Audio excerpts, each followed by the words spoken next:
Happy holiday. I am a happy holiday. Yes, you are. Ooh, am I loud? And Much better. All right. I still feel like I'm loud, but then that's just part of my personality, I think. So I asked ChatGTP. Good morning, Zoomers, by the way. Don't want to leave you guys out. How you doing? I asked ChatGTP, I said, can you turn me down just a little bit? Yeah, I thought so too. I asked ChatGTP, I said, what on earth does Santa Claus and the UU Church have in common? And I love the answer. It said, neither one cares what you believe, but they both care about how you behave. And I thought that was really good. So, this is a hard time of year for a lot of people, isn't it? Yeah, I see those nodding heads. I understand. And they asked me to do this particular service, and I was like, yeah. How do you talk about this particular season, especially on the Sunday before Christmas, and not step on any toes, not talk about God, Alan? And yeah. So I'm going to do my best, but it is funny how so many times, how many times have you heard, put the Christ back in Christmas? We've heard that, yes? Yes. And yet, how many times have you heard anyone say, put the Hanu back in Hanukkah? Or put the Kwanzaa back in Kwanzaa? You just don't hear those things because it seems that only one of these holidays requires adult supervision. You better put that Christ back where you found it, young man. So what is the real reason for the season? The original reason was actually just desperately trying to make it to spring without freezing to death. That was the real reason. No one said, happy holidays. They said, please don't let me die. Bill down the street didn't make it last year. The reason for the season, and it is a season, it's not a day. The reason for the season is winter solstice, humanity's oldest observation. So, solstice made up from two words, Latin words, sol, meaning sun, sistere, meaning to stand still. Sol, sistere. Sol, sistere, sol, sistere, hey, sistere, sol, sistere, sol, sistere, sol. I see shaking heads right there. Why? It's a UU church. You can do disco lyrics, right? Yeah. So, welcome to UU. Ancient peoples, they noticed that the sun was tracking in exactly the same place year after year after year. You could track it, and it was dependable. So what solstice is, what it really is, it is when the sun reaches its lowest point in the sky. It's the longest night. It is the shortest day. And for ancient peoples, it was that great cosmic turning point. Darkness had reached its end. And so I think right off the bat, solstice teaches us one really, really simple lesson. Mardi Gras coming. That's a good one. That's going to fit in. Probably one of the simplest lessons is this. Sometimes the biggest win is it didn't get worse. Right. It didn't get worse. That's a win. That's what winter solstice can teach us. There are ancient places all over the world that have observed solstice. I've given you a handout there. Stonehenge, of course, we all know Stonehenge. Stonehenge goes all the way back to 2600 BC. 2600 BC, over 2,600 years before Christ, these gigantic monolithic stones were moved across country, set up in exacting positions. They lifted these gigantic stones up and placed them on top of each other. Folks, this was before calculators. It was before cranes. It was before coffee. Coffee wasn't invented till about 900 AD. How did they do this? I don't know, but it seems miraculous. But Stonehenge is not the oldest. Mayshau is a tomb in Scotland that is aligned with Solstice. It does not have anything to do with Outlander. I checked, no Outlander references there. Even older than that is Newgrange. Newgrange is in Ireland, and it is another stone circle, perfectly aligned. Newgrange goes all the way back to about 3200 BC. Here in North America, we have the Chaco Canyons back to about 900 AD. This is in New Mexico, really cool. It is a spiral petroglyph that is carved into a big, huge rock, a big spiral. And in front of it are placed 3 gigantic slabs, perfectly placed so that on solstice day, the sun will shine through and create a dagger on the spiral. They call it the dagger, the sun dagger. That makes sense, doesn't it? Yeah. But it's really cool. And so this is in North America. We also have the Cahoe Mounds up in Illinois, where you've got another circle that is made out of redwoods. In South America, you've got Machu Picchu, which has a big, huge sundial. In Africa, we find the oldest astronomical site. It is Nabta Playa. Nabta Playa was built 4,000 to 5,000 years before Stonehenge. 4,000 to 5,000 years before Stonehenge. We have been tracking winter solstice for over 7,000 years. It is humanity's oldest observation. Isn't that amazing? It truly is.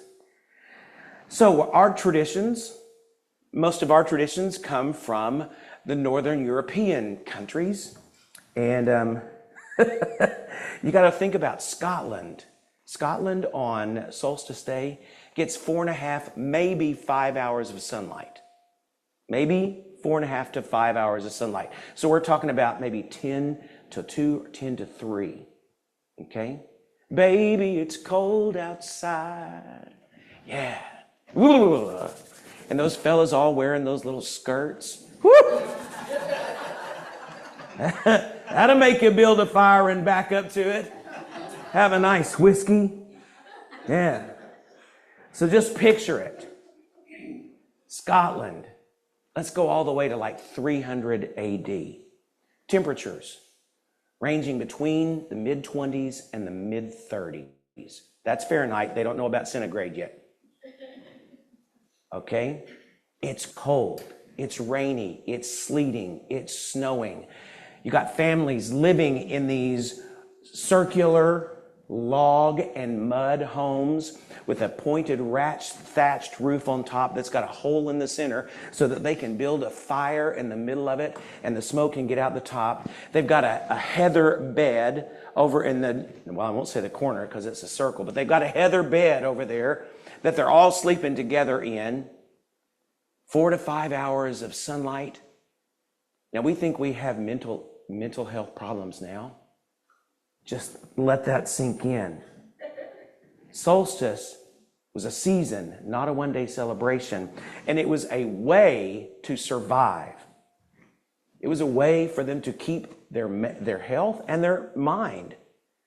They would bring in evergreen boughs, sometimes even evergreen trees. They would bring it in to their small dwelling because it gave them hope. It was like evergreen Prozac. It kept them focused on what was coming into their future. It gave them a focal point. Candles, very important.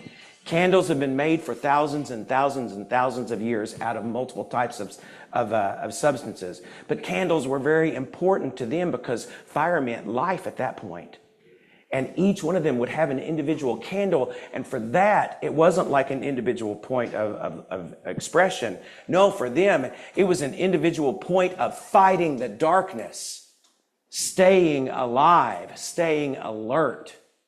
The candle meant life. A Yule log. Yule logs come from this time. And again, this is a season, not a day. And so their family would have a Yule log. And it was important to keep the fire burning. So each individual family members would take responsibility for periods to keep the fire burning, because that's what kept the family alive. But not only that, they also had community Yule logs. And so each family would also take a time with the community fire to keep it burning. Because if there was a severe storm and you lost your fire in your house, where are you going to go? You've got to have a place to go back and to get the fire, to bring it back to your home. So the community Yule was also very important. It meant coming together, supporting each other. Mistletoe. Mistletoe. They were all sleeping together in one bed, y'all. But mistletoe, kissing in mistletoe, means commitment to each other, but it also means staying human. What good is it to do to survive the winter if you've lost your humanity? And so for them, the mistletoe represented staying human, staying connected. Solstice. Seeing, for the few that actually got to go to a place like Stonehenge and to actually see that event, must have been just an amazing celebration, because it meant we're halfway through. We've made it through the worst part. Solstice, the great lesson. It didn't get worse. And now it starts to turn around, and we're headed back to longer days. What a tremendous celebration that must have felt to a people who are focused on survival. So how did the pagan rituals then make it into Christianity? Well, it all started about 313, because you've got Christianity rising up out of Judaism, following a new teacher, Yeshua. Christianity was illegal until 313. And in 313, it was declared legal to be able to be Christian. By 380, Christianity had become the official religion of Rome. 120 years, by 400, it was the dominant belief system in Rome. And then throughout the 6th through the 10th centuries, while those Romans were conquering all of Europe, they were taking these beliefs to all of the Celtic and Germanic lands. And so that's how Christianity spread through all of those times. They never conquered Scandinavia, but they did send all of these missionaries. So even by 1200, the Scandinavian countries, though not conquered, had accepted Christianity. And because of technology, we think of technology as simply something like this.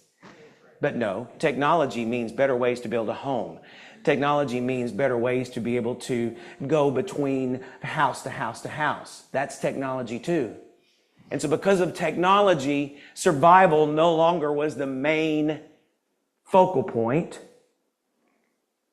And Christianity had moved in, and without survival being the focal point, all of these pagan traditions were simply reinterpreted.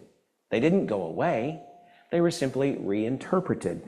So pagan temples became Christian churches. Pagan feast days became Christian holy days. Solar imagery became Christ as light. Seasonal rituals became Christian festivals. Without the need for survival, they simply reinterpreted what they were already doing. And it just became, it's the way we do it. That's all. So by about the year of 1000, nobody's even thinking about it anymore. But then in 1500 comes Martin Luther's Reformation. And so what that meant was Christianity was taken out of the churches, it was taken out of the cathedrals, and it was put in the home. Everybody was able to have their own Bible. Everybody was allowed to read their own scriptures. And so Christianity moved from the churches and the cathedrals into the homes. And so what did all of those traditions do as well? They moved from the cathedrals into the home. And so the pagan evergreen went from hope for spring to hope for everlasting life. The candles, essential for survival, became a symbol of a light for a path, a spiritual path forward. The Yule log became a symbol for the warmth of home and family, not just survival, but the warmth of home and family. The mistletoe no longer keeping us just human, but romantic. And then, of course, they added in the gift giving, which comes from the Roman solstice, not of abundance, but simply saying, in my darkest times, you matter.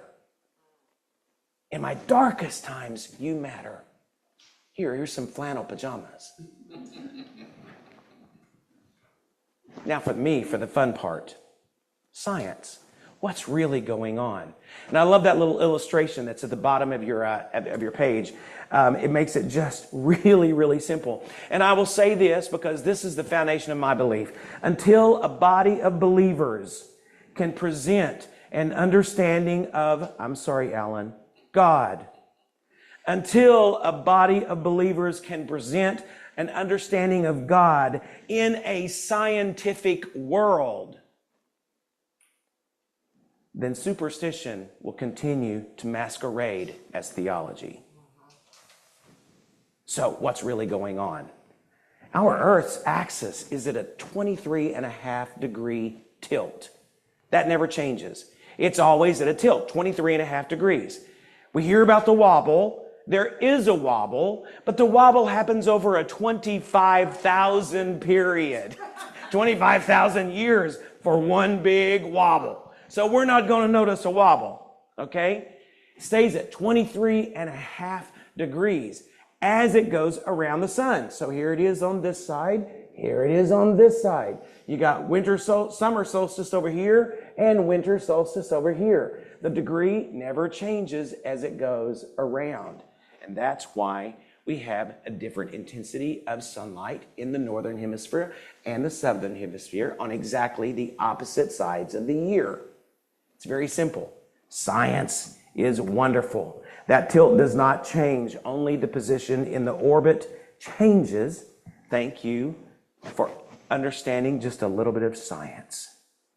But people say, but I don't like to bring science into theology. It feels cold. It doesn't give me any warm snuggles. Well, I think it's pretty miraculous. I think even beyond just the simple understanding of it, it's a marvel. It's an absolute marvel. Let me give you an example. This earth is perfectly balanced in a perpetual spin of 1,040 miles an hour on a constant 23.5 degree tilt, rotating around the sun at 67,000 miles per hour. All the while balancing a moon that is orbiting us at 2,300 miles per hour, while the sun is circling some black hole in the middle of the galaxy at approximately 514,000 miles per hour, and this galaxy is zooming through space at approximately 1.3 million miles per hour. And all of it is held together by what? Not spit and duct tape. All of it held together by intelligence. Infinite intelligence. And I find the mystery of that an absolute marvel. And it gives me hope. It gives me hope that someday I'll have enough intelligence to remember where I parked my car in the parking lot.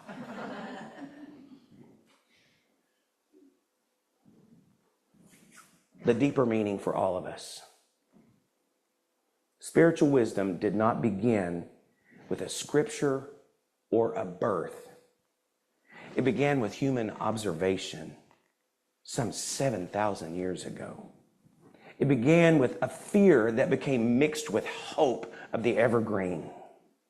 It began with finding safety in community by taking care of each other with Yule logs. It began by giving small gifts just to say, in my darkest times, you matter to me. At its heart, the solstice is about waiting. It's about living with uncertainty.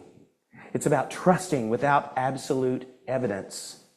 It's about faith in cycles, not an outcome.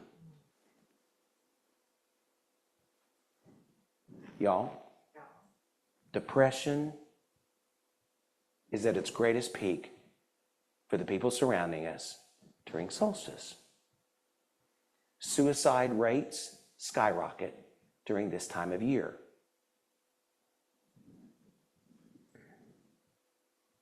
Stay connected. Check in with each other. Think about the people that you usually see that you're not seeing. Reach out. And a candle. Make sure the fire's burning. The message to those struggling is really very simple. It's simply this: you don't have to be okay yet. You just have to wait. You just have to stay. Find your hope in the evergreen. Find connection through the community.